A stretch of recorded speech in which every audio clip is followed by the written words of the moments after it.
As record-low reading and math scores reveal the impact of school shutdowns, the president of America's second-largest teachers union is trying to shift the blame. Randi Weingarten tweeting, quote, this, disruption was everywhere, and it was bad regardless of whether schools were remote or in person, close quote. Meanwhile, at The Atlantic, they are calling to declare a pandemic amnesty and forgive the leaders behind those shutdowns. Forget it. Our next guest has fought to put education first. Lieutenant Governor of Virginia, Winsome Sears, is here with reaction. Good morning to you, Lieutenant Governor.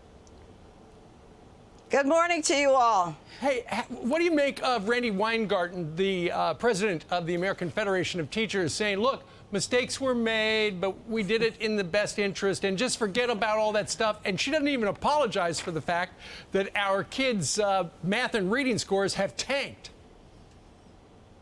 Yes, this is what they do. She was one of the major proponents of closing our schools, and unfortunately, most of these Democrat governors listened to her and did exactly that. And now they're saying, oh, you know, just forget about it. No, the problems are existing where our children did not learn, and matter of fact, they did not log in. Not one time, quite a few of them. Yeah. So what they're saying also is that the children did not have access to log on. And we as parents are saying it is time for us to take back education. And in fact, we are going to do that because we're going to elect different leaders so that we can get full responsibility again. Well, y'all did do that in the state of Virginia with Youngkin winning governor. You're the lieutenant governor. What's your message to voters? These next 7 days are crucial. I hope you can hear me. I know you're fixing your earpiece. What is your message to the voters? Well, the message is that we need to have our schools back. Our children don't get do-overs.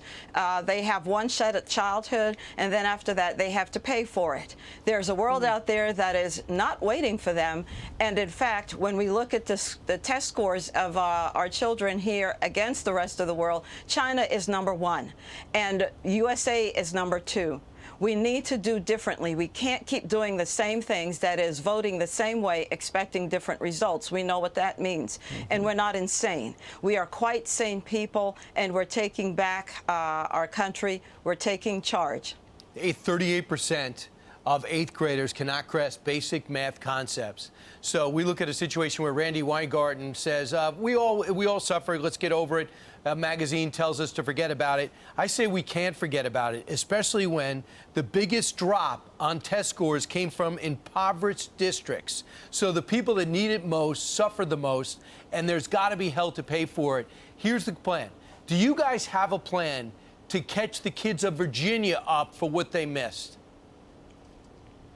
Yes, and by the way, speaking of Randi Weingarten, do you know, I just saw a report that 4 of the largest teachers' unions have lost about 200,000 members because, you know, most of these teachers, they don't want this woke stuff either. They don't want to be teaching gender policy and all that. They just want to teach the children. That's what they went to school for. They have a love for it. So we here in Virginia, what we're going to do, because I'm going to have a bill put in next year, is to give parents the opportunity to choose where their children should go to school. Awesome. Whether that's to remain in public schools or homeschool or private school, whatever it is what you want to do. And by the way, those of you extreme liberals who say that this policy only helps rich folks. Folks, do you think the rich folks are waiting for a government program to decide to send their children to school anywhere they want? So have the money follow them? And by the way, have the money follow the child. Right.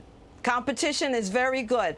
And we knew, by the way, that these COVID policies were not working. It wasn't COVID that shut the schools down. It was the politicians who shut the schools down. Never let a crisis go to waste. Right. Indeed. And it was the unions that kept them closed. And the masks on the kids. Yes. Lieutenant Governor Winsome Sears. Yes. Ma'am, thank you very much for joining us live from the Commonwealth of Virginia. Thank you. Thank you very much. I'm Steve Ducey. I'm Brian Kilmeade. And I'm Ainsley Earhart. And click here to subscribe to the Fox News YouTube page to catch our hottest interviews and most compelling analysis.